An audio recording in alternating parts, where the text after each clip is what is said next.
Welcome, guys. Welcome to Epstein is Still Alive. Official documentation. No, you did not read that title incorrectly. Yes, Epstein is still alive, and we are going to prove it here today. Listen, I'm happy that you guys are in this room today. If you don't know, I built this platform, PenPub.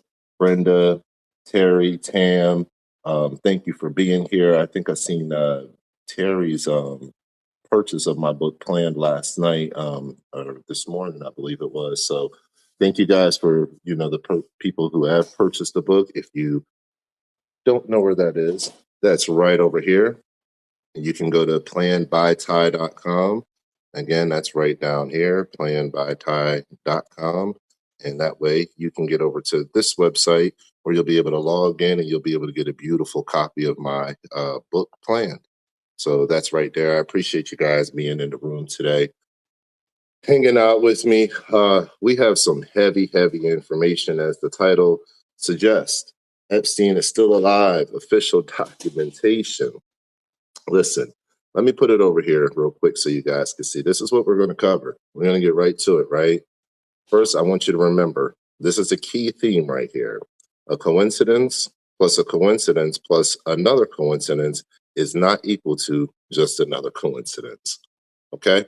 We have to remember that, guys, because they want to keep gaslighting us and making us think that all these coincidences only add up to just coincidences. And I've refused to believe that. So I made this little equation here so that you guys can realize, throughout this quick conversation we're going to have, these things are not coincidences at all. So let's get started. Jeffrey Epstein's coroner report stated he had a prostate. Now, you guys can go look this up. Jeffrey Epstein's coroner report is obviously, it's either A, lying, which I don't think it is, or B, they have the wrong body. Jeffrey Epstein didn't have a prostate. He had it removed. Okay, so that's the first coincidence. The second coincidence, David Epstein, which is listed on the DOJ's Office of Inspector General Forensic Report, is the person who's listed, David Epstein. It's not Jeffrey Epstein, it's David Epstein. And I'm going to show you guys that in a second, okay? That's a bombshell right there, all right? Read that again. David Epstein is listed on the DOJ Office of Inspector General Forensic Report. Jeffrey Epstein's spouse is Juan Epstein. I know you're reading this like, yo, where is this guy going? Are you serious? Jeffrey Epstein doesn't have a spouse named Juan. That's crazy. Yeah, I know. Juan, John, and Jose Alessi are all the same man. J. Epstein and Company implies more than one owner. Are Jeffrey and Ghislaine somewhere in South America? Okay? Without further ado, let's get into it. So, the forensic report, right? The forensic examination, this is a report of forensic examination. Again, it says right there, U.S. Department of Justice, just so you guys can see it. As a matter of fact, for you guys who are watching a recording of this after the live, I'm going to blow it up on the screen for you a little bit here. There you go. This is my platform. So I'm able to do things like this that are cool. No software installs. For the people who are in the audience, they'll tell you they jumped in here. They filled out the login thing. They logged in. They jumped in, clicked on pen chat, and they're in here. They didn't have to install anything, and they get to see what I'm presenting on my computer, and I'm able to talk to them with high quality audio anywhere in the world. Global, uncensored, decentralized. That's what PenPub is all about. We're connecting authors with readers, and we're putting a social platform on the back end to be able to do so that we can beat these algorithms from these centrally controlled social media companies. So that's my little spill there. Check it out. Report of Forensic Examination, U.S. DOJ, okay, Office of the Inspector General. Now, this is something where they wanted to pull the hard drives from the correctional facility that Jeffrey Epstein was at. I'm just going to read to you the second paragraph, for time purposes. Devices 1 and 2 were located and seized from MCC's Special Housing Unit where former inmate David Epstein was housed. at the time of his suicide on August 10, 2019. I don't know about you, but I've done a lot of investigations. I've read a lot of reports. The forensic reports like this and the things that they're doing to make sure that, all their I's are dotted and their T's are crossed, this is not a normal mistake. If you spell Jeffrey wrong, sure, that I get it, right? You maybe um, you spelled Jeffrey instead of with an EY, you spelled it with an I. It's very interesting, but that's not what happened here, right? That's not what even the J and D when you're typing on the keyboard, they're going to be hit with the opposite hand. So it's not a mistake as far as just typing a different letter. This is a completely different name. Okay. So that was what I initially had to bring you guys. I was like, I can't believe this. Got him. Forensic report. David Epstein. I can explain the name to them. They're going to understand this. Guys, that's the second coincidence, right? The prostate thing, first coincidence. This right now, David Epstein, second coincidence, right? Okay. Now, like I said, he has a spouse named Juan. So this is the one I was going to do for you and just bring you this information. Then I got over to this document. This document right here is a full-fledged document that is this is one of the biggest documents that was dropped to us. Now, I don't think they understand the implications of what's in here. Everybody, go get this immediately. Go get this document for my researchers out there, independent journalists like myself. Go get this immediately.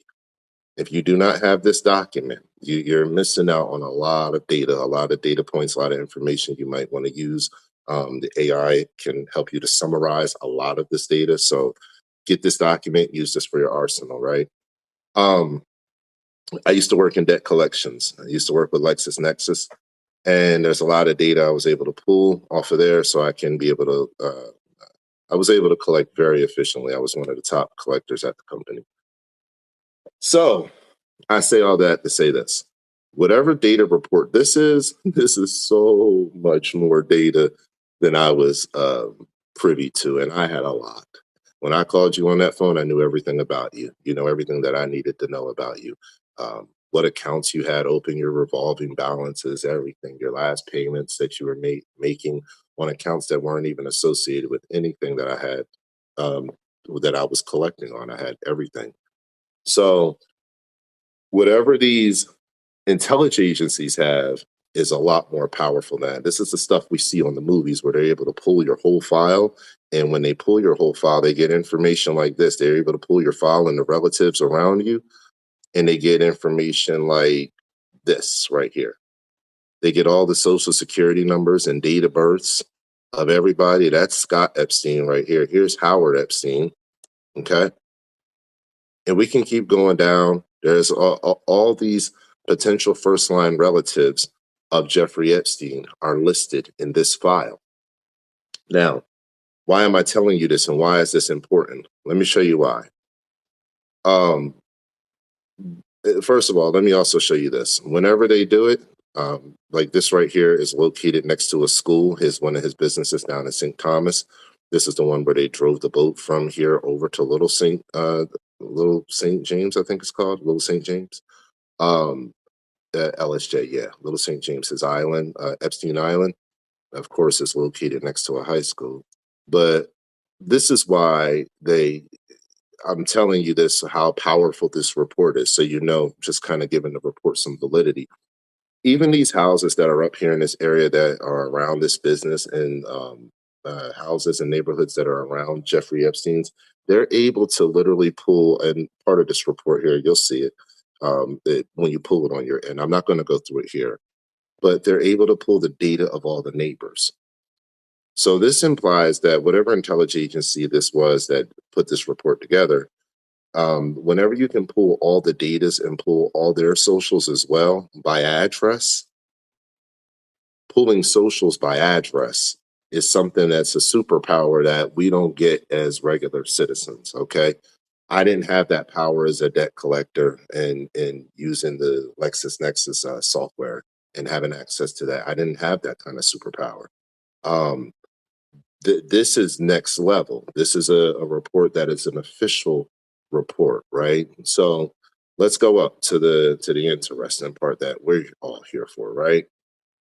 So if we look at Jeffrey Epstein's information, let's go down. This is how I found it. I'm going to give it to you in real time. Let's make this full screen so you can see exactly how I found it.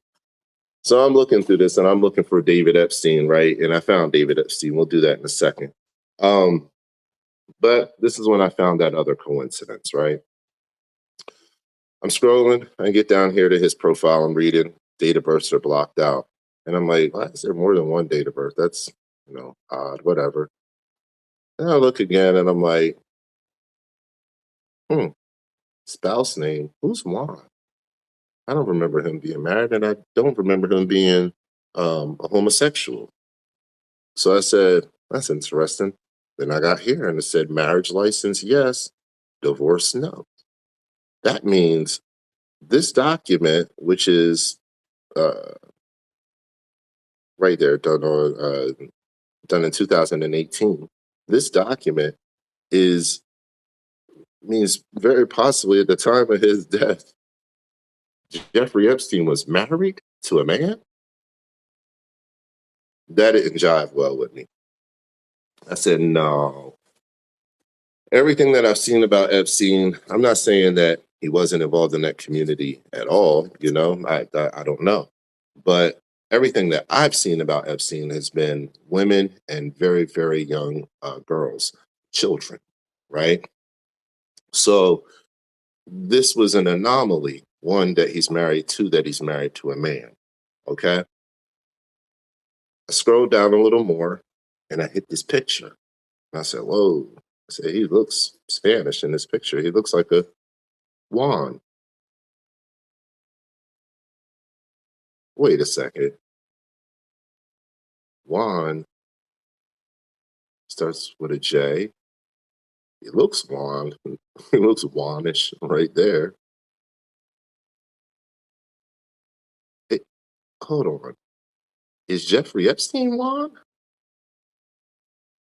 And this is what confirmed the question when I looked right here.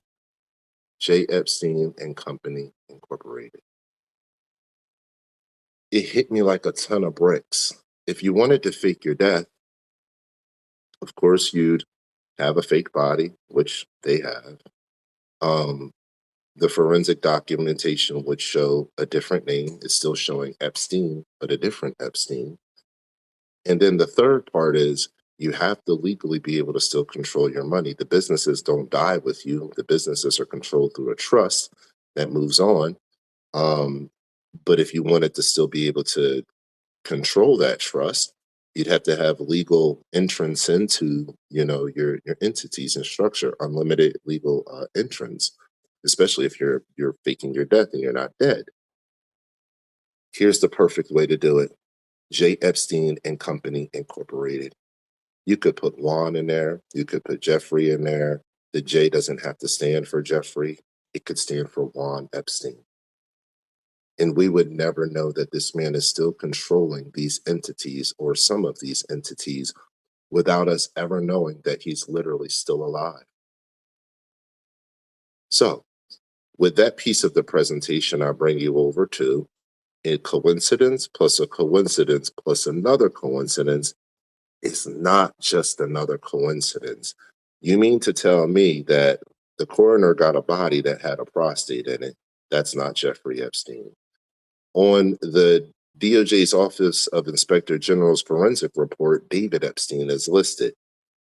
That's not Jeffrey Epstein. Juan is listed as the spouse of Jeffrey Epstein. Jeffrey Epstein is not a gay man that we know of. And when we look at who Juan is, let's get to who Juan is. Juan, John, and Jose Alessi are all the same man. Well, who's Jose Alessi? Who's Juan? Who's John? Who are all these people, right? I'm glad you asked. So, Jeffrey Epstein's houseman is named Juan Alessi.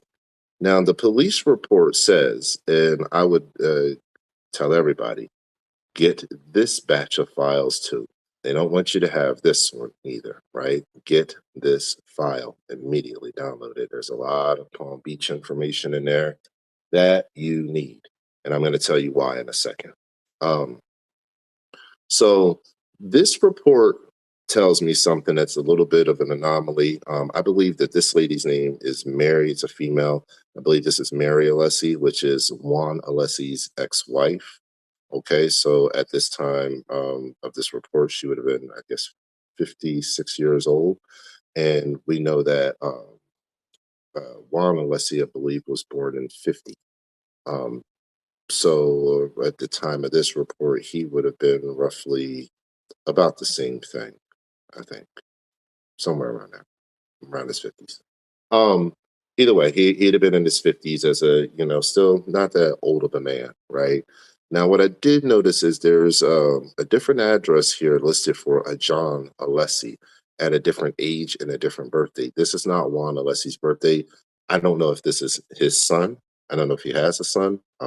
Could very well be, his son. So not really sure on that. That's up in the air if folks want to kind of dive down that rabbit hole a little bit. What I have noticed is that they use the name interchangeably throughout the documentation of Juan, John, and Jose. So these three J's show up interchangeably throughout this documentation. Long story short, this is what I kind of think happened. Let me just tell you like this. Go over here, guys. First of all, thank you for all these followers. I went to sleep at 9.6 thousand followers, somewhere around there. And I'm up to 10.7 now. So whatever big name out there shared out my post overnight, thank you. I really appreciate you guys. You guys are showing me so much love, and I appreciate it more than you know. But I want you guys to go over here, right? And here's that post right there, right? I appreciate you guys on this post. Let me show you something.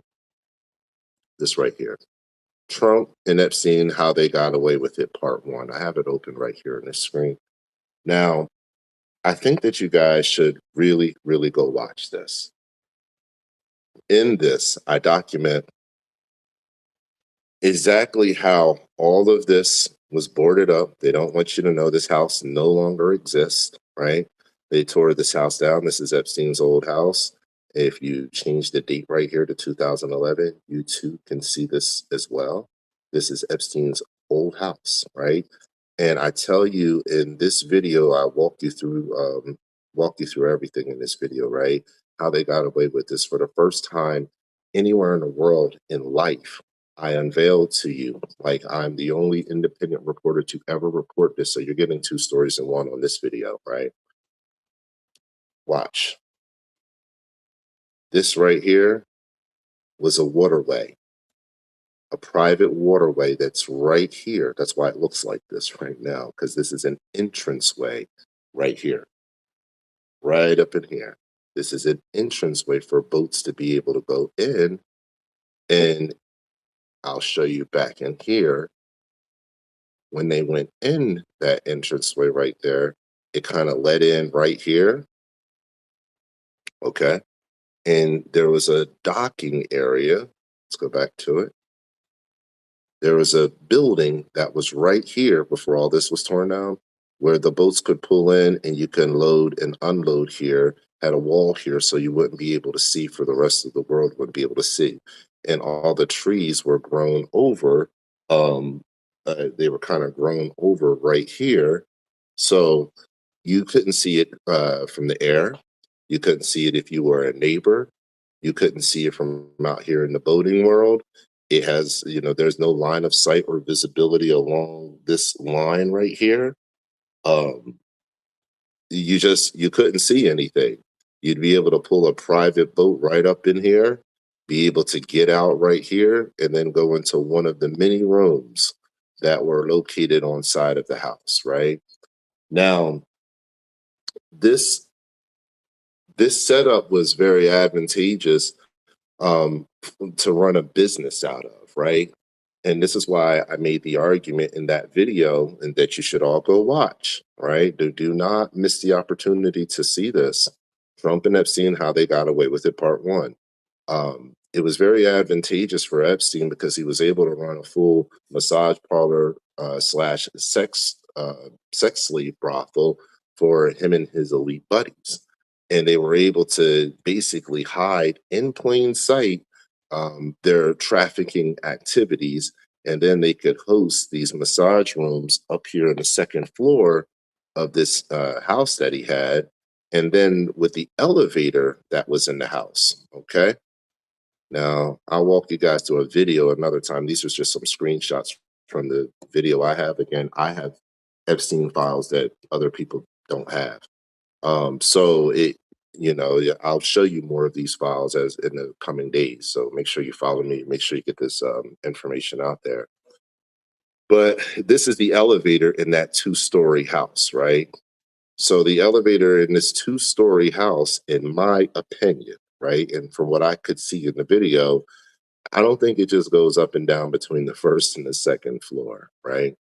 I truly believe that there was an elevator in this house, and I believe that this elevator was the only access to the basement, where I believe is where the girls, the sex slave girls in particular, were actually kept. Because it is known that he did purchase girls. So he purchased girls, he brought them into the country. They don't want to talk to you about the land, air, and sea trafficking that are all together. All three modalities are together to complete this operation. This is how you do international sex trafficking of minors and women, and children and women. So they're using all forms to be able to do this. And I believe that this elevator went down to the basement to be able to retrieve any of the, girls that these elite visitors that are coming into this private waterway right here would be able to select. Now, for the rest of it, for the hidden cameras that were in the house and how the hidden cameras possibly saw, all the activity, there's that building that I was telling you about, the loading area right there. Okay, the waterway is right over here. It's right over here.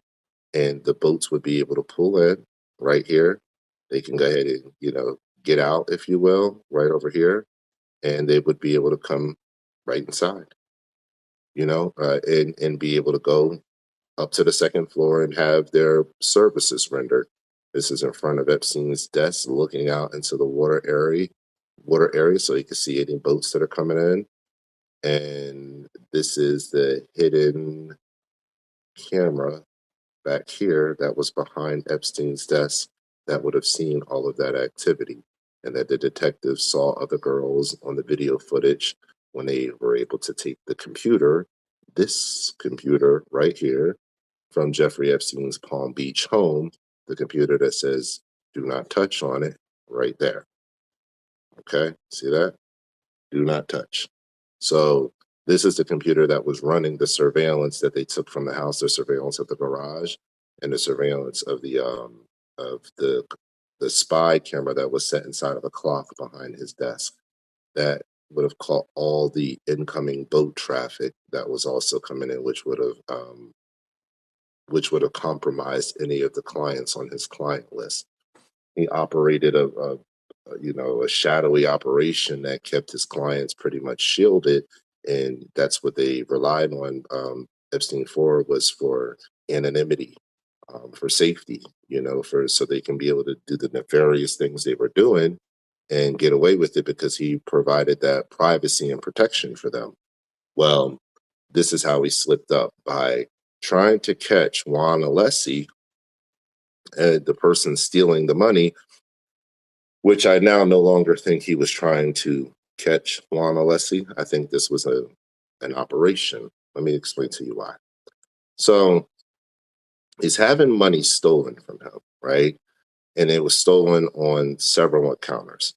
I will tell you this. Go get this file again, download this, and you go read this yourself. You can type in page 2414. It'll lead you right here, okay? So I believe that he kind of set Juan Alessi up with the spy cameras so that he could see get the video of him actually stealing this money and stealing his gun as well. When he stole the money and when he stole the gun, um, basically the police officers came out to Epstein's home and they did a report and all that kind of stuff. And they needed to obtain a copy of the surveillance from his computer hard drive in order, and all of that stuff. So um, he didn't have a copy, but he was going to get a copy of the made because he didn't know how to use the computer portion of it. Now, granted, a company helped him set that up, and I believe a couple other officers from the Palm Beach Police Department also came out and made sure it was set up correctly or something like that prior to him actually getting the footage of Juan Alessi doing this, right? So all of this happens, right? And we see here they call him Jose Alessi in this one, right? And they say he's the former houseman. So we know that he's called Jose. We know that he's called Juan. We know that he's called John, right? When we go a little bit further up in the documentation, it says John Alessi here, right? So let's move over to here. Now, Epstein did all of that to come over here and to do this. Now, this I'm going to kind of read to you a little bit because I think it's it's important enough for you to understand what actually happened here. So bear with me for 1 second. Let's go ahead and read this together.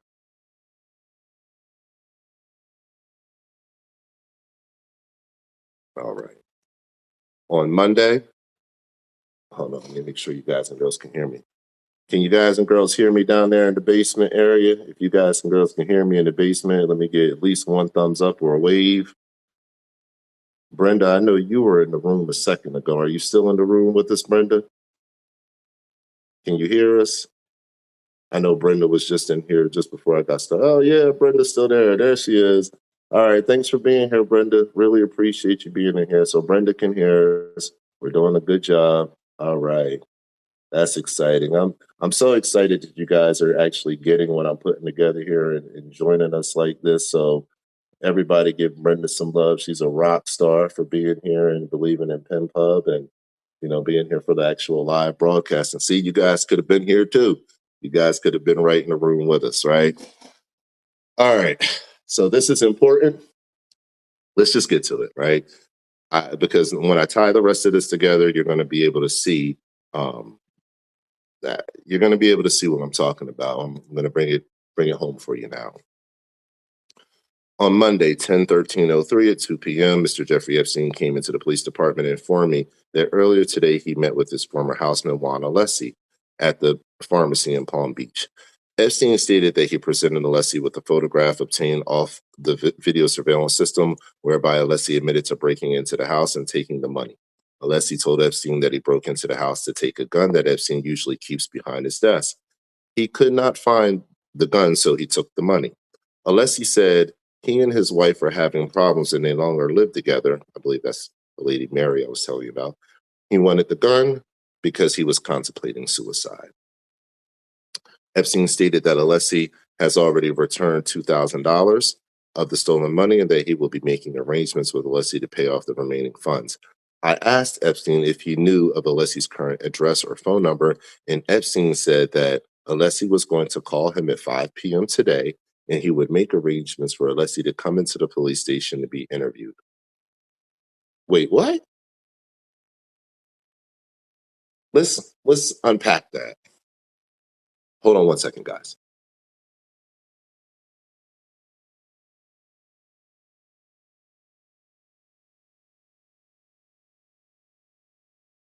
Sorry about that, guys. I'm back. A quick little interruption there. But let's unpack this, right? So, what is being said in this report is you had spy camera equipment installed, their words, his words, the police officer's words. They had spy camera equipment installed in Epstein's home, right? They catch the person who did it. The police know that this person is caught who actually did this crime, okay? They're looking for the address. They want the phone number. Epstein reaches out to Alessi, finds him, meets up with him on his own, with a photograph of him off of the surveillance footage to speak to him. Let's stop there. If that is the case,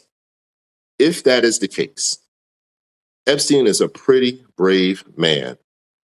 He's a pretty brave man to go to somebody who just stole a gun from you. A gun, okay? He just stole a gun from you and thousands of dollars. And you want to meet him in a parking lot?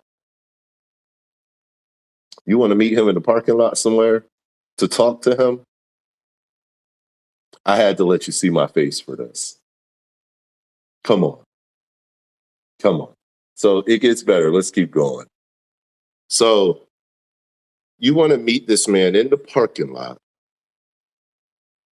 to talk to him. You show him the picture. He admits it. Says he didn't steal your gun. Says he's suicidal. All right. And then you take that information to the police officers, and the police department in Palm Beach tells you, okay, we're happy you got the information. Can you put us in contact with them? Let us verify the information because we're law enforcement. And you're Epstein and you shut them down and you tell them, nah, I'm going to have him call you at 5 and then I'm going to make some arrangements for him to come down and talk to you guys. What? How do you have that authority? That's interrupting in an investigation. A crime occurred, a robbery. So you as the person, the victim, have now interfered in this investigation that has involved the police department. And now you are speaking on behalf of the person who's perpetuated the crime, a high dollar amount, thousands, and on top of it, a possible weapon. So not only did you not have to show the police department your paperwork for this gun and that it was properly registered, that's on the other video. Again, go watch this video over here. Okay, go watch that, Trump and Epstein, how they got away with it, part 1. So you didn't have to do any of that, right?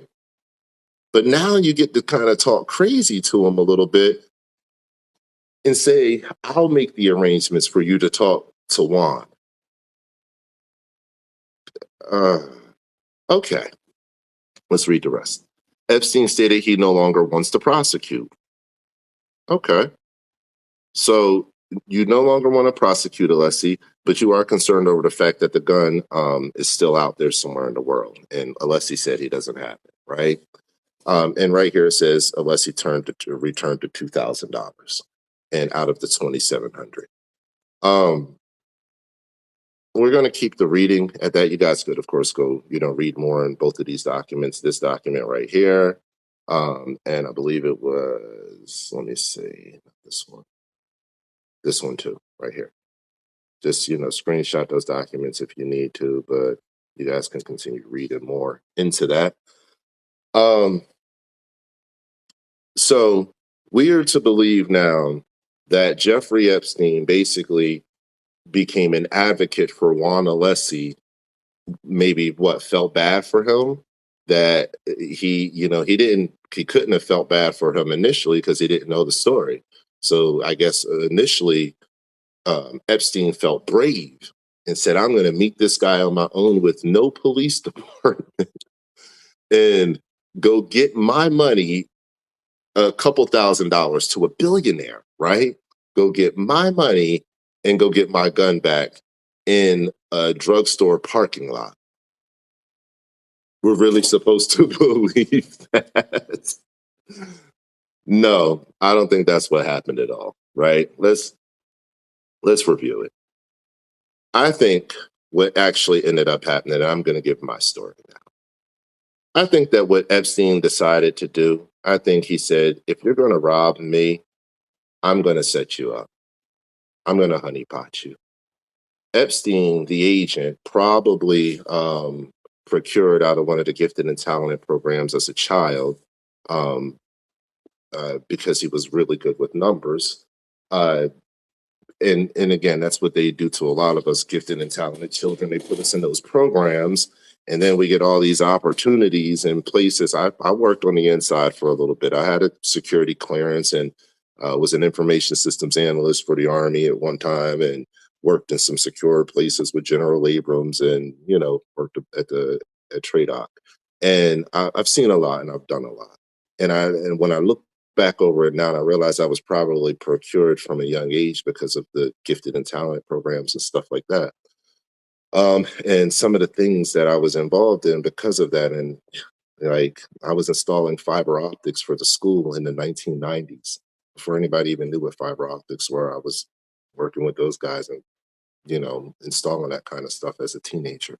I'm like in the newspaper for that stuff and everything. So, long story short, I think that they procured Jeffrey Epstein at a very young age.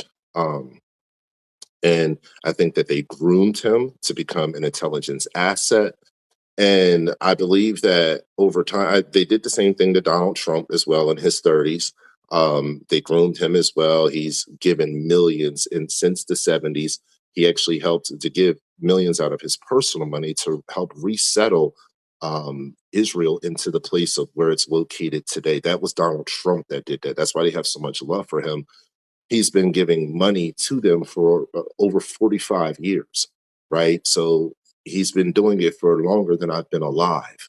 He's been giving money to the state of Israel, which is why I say Trump's presidency is illegitimate. That's another breaking story that I'll be covering in part 2 of what I'm telling you guys to go over here and go watch. Go watch this. This is a huge story right here, how they got away with it. Part 2, I'll be covering all of that, right? So basically, they procured this talent out of Jeffrey Epstein. They groomed him as an agent to get high up in the upper echelons and levels of these secret societies. Hence the temple on his island right there.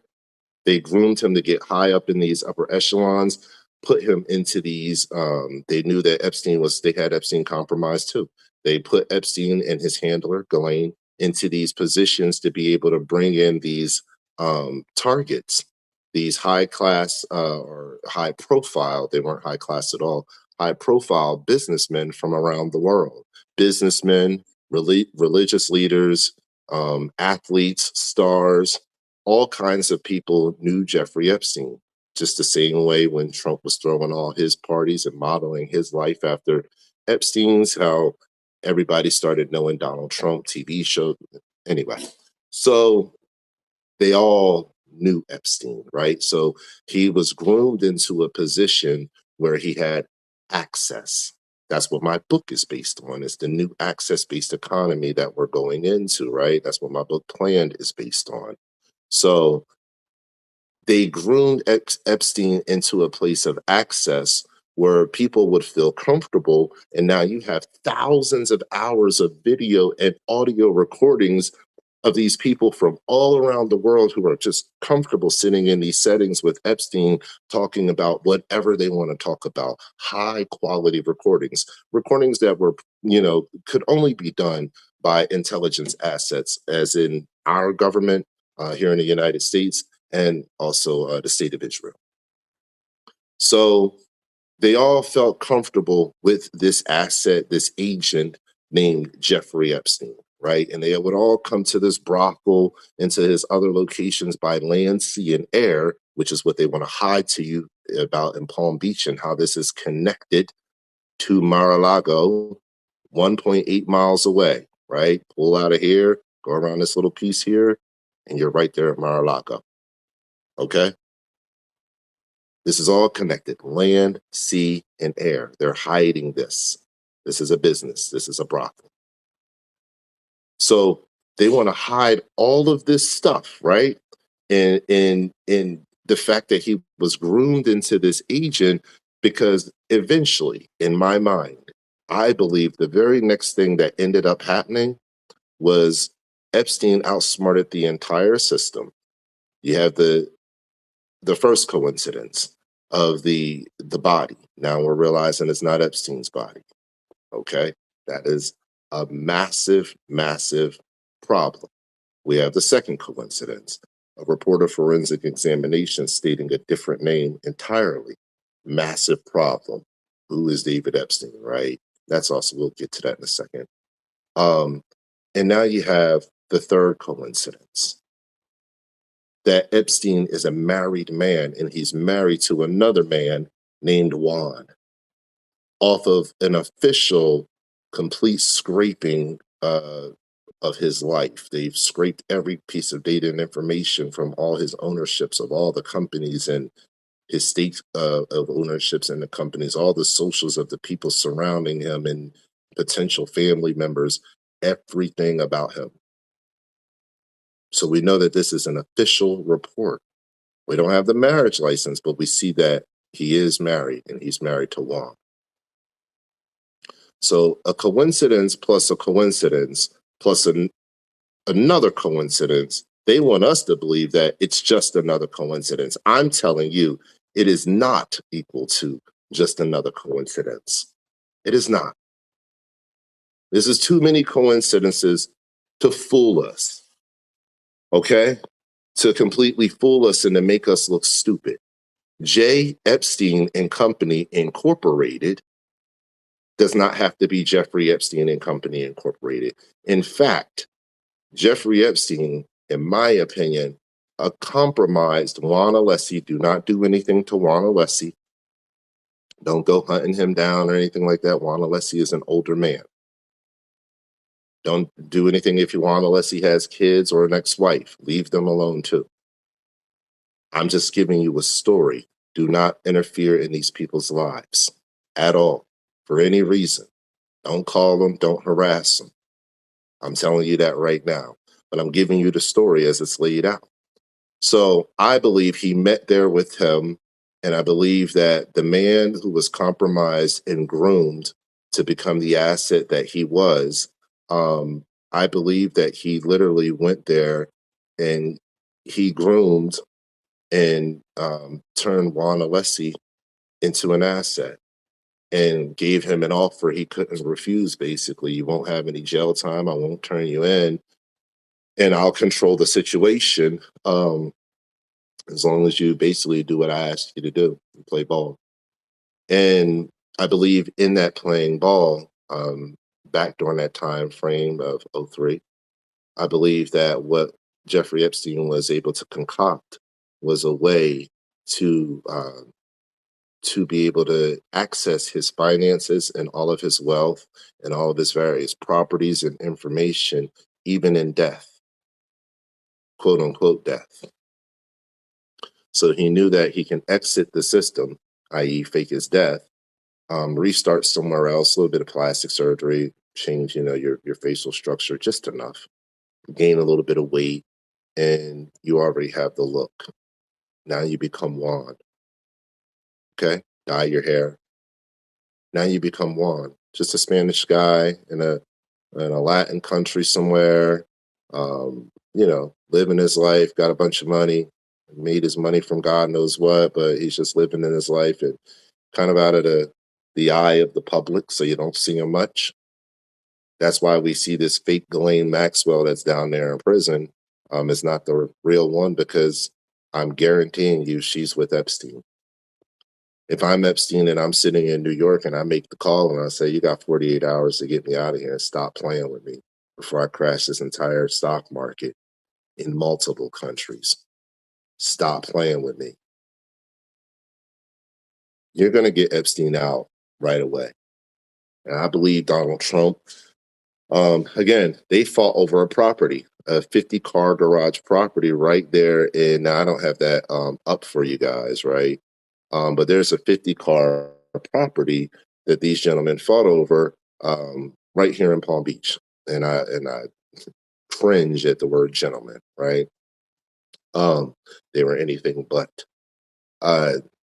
They fought over this 50-car garage property because supposedly Epstein kept stealing money, stealing girls away from Mar-a-Lago. Okay? They talked about that with Virginia Giuffre, how she worked at Mar-a-Lago, was one of quote unquote Trump's girls, and Trump says that Epstein kept stealing girls from him. Now that's very weird for a man of that age to say, who's an international businessman, and this is a young lady who is underage who's working at your facility, and she shouldn't be considered one of your girls. You shouldn't even know who she is. Just to be honest with you. Okay, that's for lower level management to know if she's working a summer job or whatever the case may be. Um, that's kid parents that watch where your kids work, okay, and what they're doing. This is why, okay. Donald Trump back then considered her one of his girls. Why?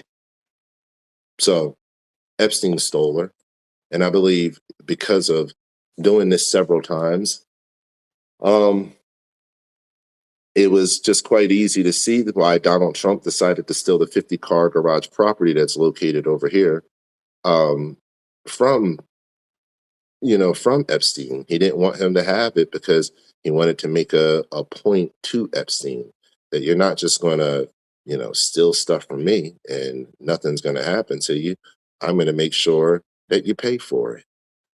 So he did the best he could to make that happen. Show you here. Here's the property right here.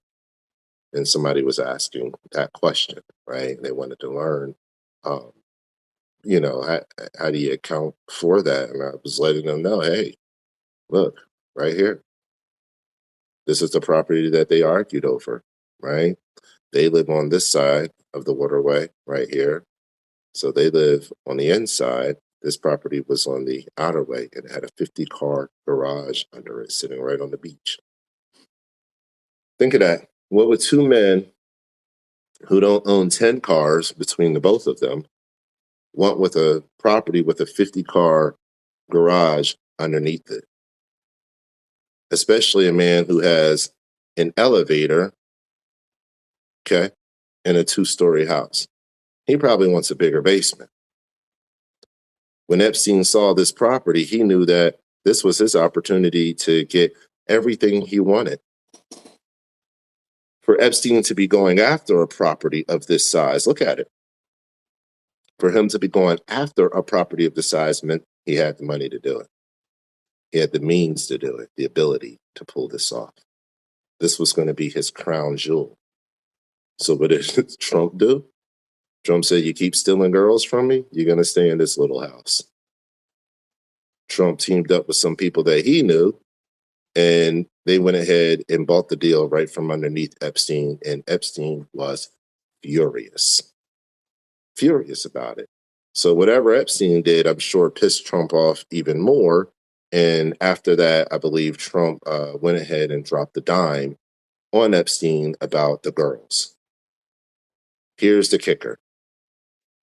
What Trump didn't realize, and which you need to go watch in this part right here. Also, I forgot about that, the bunker that was underneath Epstein Island.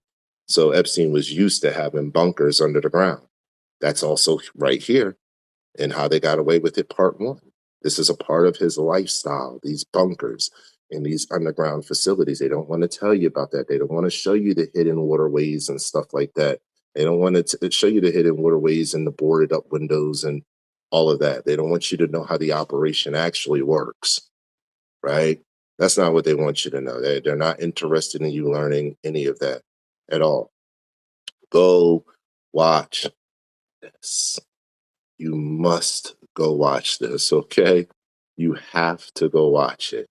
It is very important. Now, I'm putting out a part 2 as well to this. This is not part 2 to this, but a lot of this information is, important from what I'm telling you now, right? So there was absolutely a reason for these gentlemen to fight over this this space. So I believe that, and that's just my speculation at this point. I'm just telling you the rest of it. I believe honestly that Trump tried to drop a dime, if you will. He tried to snitch on Epstein, not as a hero of the story, as he tries to put it, but I believe he truly tried to snitch on Epstein just based on the fact that he was mad. He's upset, he's angry, he wanted to get the final word, he wanted to get the final lick in, if you will, and he figured the best way to do it was to take him out. But I don't think he understood how much of an asset Jeffrey Epstein really was. and I believe continues to be, is. And I believe that when Trump did that, he made a mistake. He made a mistake, and he immediately tried to correct it when he found out about the hidden cameras that were in the Epstein residence. That were, one was in the garage here, the other was this way, pointed out towards the water, right? And that's what I was showing you guys here, how the cameras were in here, pointed out towards the water. Now, for any camera that's in here pointed out towards the water, if the boat's coming around that little bend that I was just showing you up here, if it's coming around this little bend, right? Imagine a boat coming around. The boat's right here. It's right here. Okay. Right here. The camera that's inside the house, this isn't the same house. This is a rebuilt house, right? They tore down that old house. But the camera that's inside the house is right here. It's looking out across this area. It can see any boat that's in this area. Imagine the billionaires that are coming through this waterway to dock their boat right here in this private area, to come inside of this place to make sure that they can go upstairs and to wait for whoever they want, whoever's picked, to come up through this elevator to the second floor of this property. Again, this is where they came in, where they were, docking their boats in this area, that's private area where they would have been able to pull in. They dock their boats, they go up the elevator, they go to the second floor, and they're able to participate in whatever they want to do in the second floor with the sex slaves that they want to do it with, and the massage tables that are throughout the different rooms of the second floor with the appointment books. This was an operation. This was a business. That is why there's so much data, so much information that they're never going to give you. Never going to give you. You got to rely on people like me to come explain to you why this isn't a straight line and why this is a fence area that allows boats to come in for private access.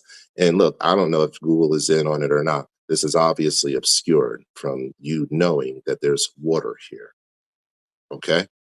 It's obscured on purpose. On purpose. So this is not a game, guys. This information is heavy information. It doesn't exist anywhere in the world. I'm bringing it to you the first time here, guys.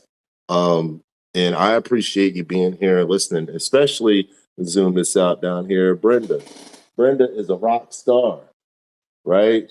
Brenda stuck in here the whole time. Thank you, Brenda. I see you putting up your thumbs there. So you got a chance to see the little oops I did before this. Hey, Brenda. All right. Brenda's a rock star. And, she was just using these icons here, guys, like right there. So yeah, I'm doing it to them on stage. And when you guys come in here, you can do the same thing, right? So she sat here for the whole recording. She's able to see, how PenPub works. And that's what I wanted to show you guys. This is my platform. It holds up pretty well. No software installs necessary. I'm able to screen share and share massive amounts of data and information with you without you installing anything. I can't be censored. I'm decentralized from any of the central controlled social media platforms. And I'm going to be leasing out my software and for you guys to use. So if you're an author and you have a book, you'll be able to come in here and have conversations with your people as well in a global, uncensored, decentralized way.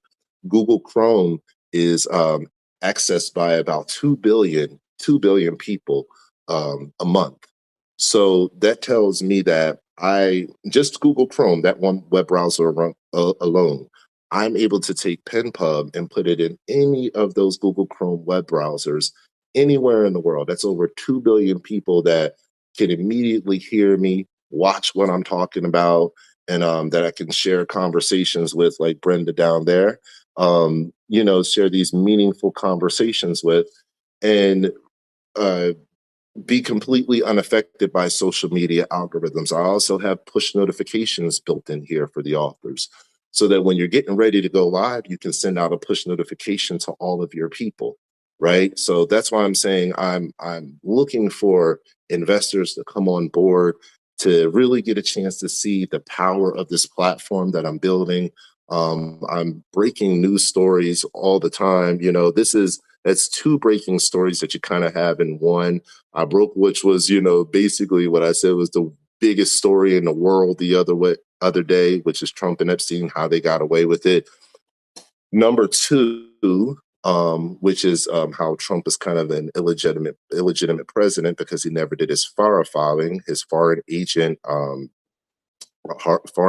Registration Act filing from the money that he gave to Israel in the 70s. Part two was going to be the biggest, right? It's going to be even bigger than part one. But before we even got there, God is so good that he allowed me to have this piece for you guys before we even get to part two. So we're still going to get to part two. I'm going to probably record that a little bit later on tonight or tomorrow. So you guys make sure you tune in for that. I don't want to keep you on here too long. I've already said enough.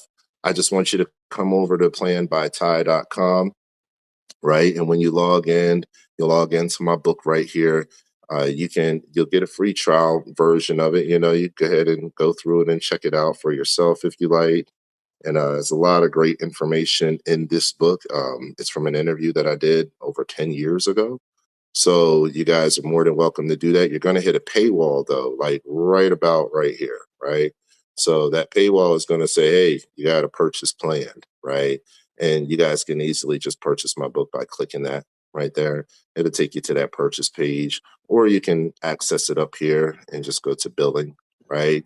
You go ahead and do all of that. Everything is set up through Square, right? So you get a copy of the book. It brings you back. You're unlocked, and you can see the full book. That's a great way to support me. If this information has been more than $10 worth of information to you, and you want to donate more, please feel free to come over here to the donate button.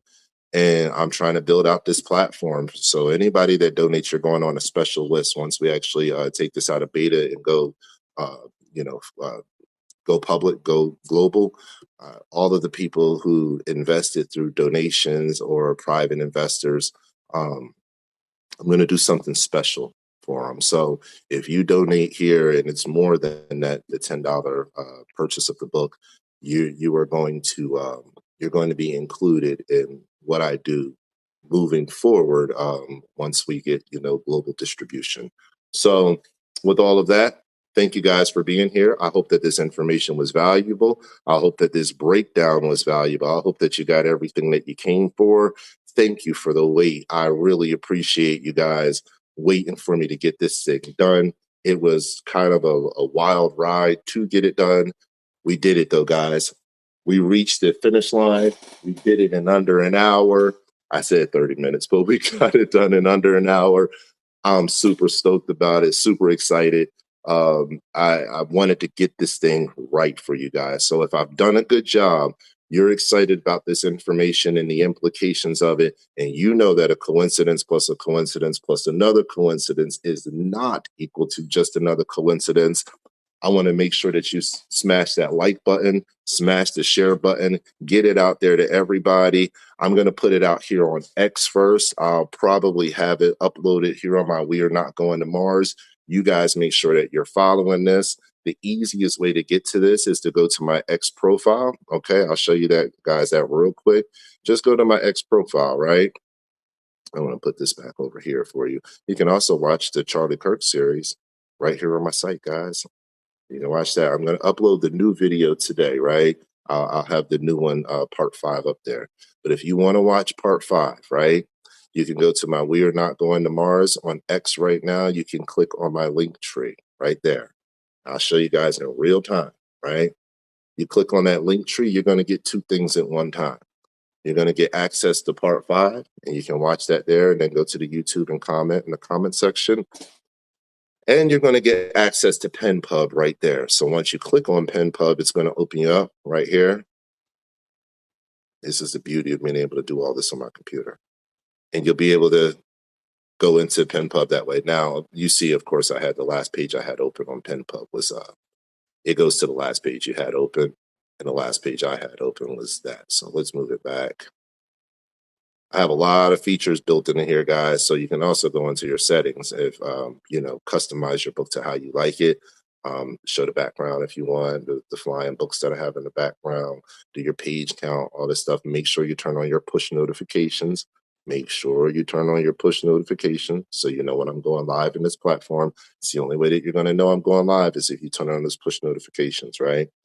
So that's kind of all I have for you guys. Click on that, my link tree there, and you'll be able to see part 5. Yes, I did solve the Charlie Kirk Operation 322. That is completely solved. All the information is there. Everybody you see in this graphic was absolutely involved. Charlie was on the inside, guys, and he was on the inside. He wasn't a bad guy. He was lower level, but they expected something from Charlie. He did not deliver, and then tried to pull away millions and millions of people. So it was an operation that was enacted, a multi-state operation. I break down all of the players. I break down the companies that were involved. I break down the platform, the drone platform that was involved, the Bird of Prey, by Elbit Systems. And as a matter of fact, Elbit Systems just became the biggest company in Israel the other day. The drone killing company just became the biggest company in Israel the other day, over 30,000 employees. Okay. And they have over 3,000 of them here in the United States of America through Elbit Systems of America, headquartered in Texas, with an office in Utah. So you got to go watch this right here. Go check out parts 4 and 5 of my series. Parts 1 through 3, you can check that out too. It's a 5-part, 8-hour series. But as long as you check out parts 4 and 5, you're going to get what you need. And if you don't have time to do that, watch this 30-minute. It's about 30. No, I think it's actually 33 minutes. 33-minute long video that just kind of breaks down everything. And no, I'm not saying 33 is in, 33 like that dude over there. What's his name? The little guy, Patel. No, like when he jumped on the Charlie Kirk scene in 33 hours. I'm not doing that. This is not that kind of show over here with me. I got Mason stories, and we'll talk about that too on another broadcast. They wanted me bad, and I'll talk to you about that one day. But I'm not signaling and none of that other kind of stuff either. This is God's program, and this is God's broadcast. So let's set the record straight. When I did the recording, though, and when the AI did the breakdown of the 8-hour series and condensed it, it just happened to come out to 32 minutes and like 58 seconds, something like that. So it rounded, 33. So go check it out, guys. Go check it out. You're going to see that that was also solved as well. And I'm at my 1 minute mark. So if you guys, 1 hour mark. So if you guys stuck with me this long, thank you for being here. Get this information out to everybody you know, everybody you love, everybody you care about. Come on over here to planbyty.com and make sure you either purchase a copy of my book Plan, or you go right over here to donate and just leave a donation for more super, super powerful, super beneficial information like this. Who else in the world just proved to you that Jeffrey Epstein was married at the time of his quote unquote death, and that he was married to a man named Juan, and that he's actually probably still alive and operating J. Epstein and Company right now. So that's all I'll say there, guys. In closing, let's pray over the information as it gets out there to the world. Lord, we ask that this information touch the hearts and minds and of the people that are receiving it in the correct way. We ask that this information not only touches them in the correct way, that it is disseminated further from them unto other people who are able to understand it. And we ask that this information is actionable, Lord, that it doesn't cause stagnation in the heart, the soul, or the spirit, that instead it awakens us and causes us to become alive and realizing that we need action so that we can have unity and so that we can continue to spread the good news of your word, your gospel, and your salvation, Lord, and that being the only thing that we need. So we believe in Christ over here. We thank you, Lord, for sending your son to die on the cross for us. We thank you, Lord, for giving us power over all of these evil dominions, these evil demons within this physical realm. So you gave us the authority to trample on them, and that is exactly what we're doing, Lord, by your guidance, by your power, by your grace, by your will. So we thank you for that, Lord, and we ask for more opportunities to be able to expose all of the bondage that they want us to put all of us in collectively, Lord, so that we are able to keep our unalienable, God-given constitutional rights. We are the last freestanding democracy. We are currently unaccountable throughout the world, but we are the last part of the system of checks and balances that exists, Lord, is the people of your kingdom, the kingdom of Christ. And we understand these battles that we're facing in these times, Lord. So we ask that you continue to give us the armor and the ability to be able to fight these demons in the way that we need to fight them, Lord. We thank you for the strength. We thank you for the guidance. We thank you for your grace. In your holy name we pray. Amen. With that, guys and girls, this broadcast is done. Make sure you sign up at planbytie.com. And that's all I have for you. I'm not editing this in any kind of way. I'm just putting it out raw to you guys. I'm going to put out another 5-minute, 10-minute long video to kind of promote this a little bit. But until the next time, guys, stay alert, stay alive. Love you guys. Take care. Remember, Christ is King.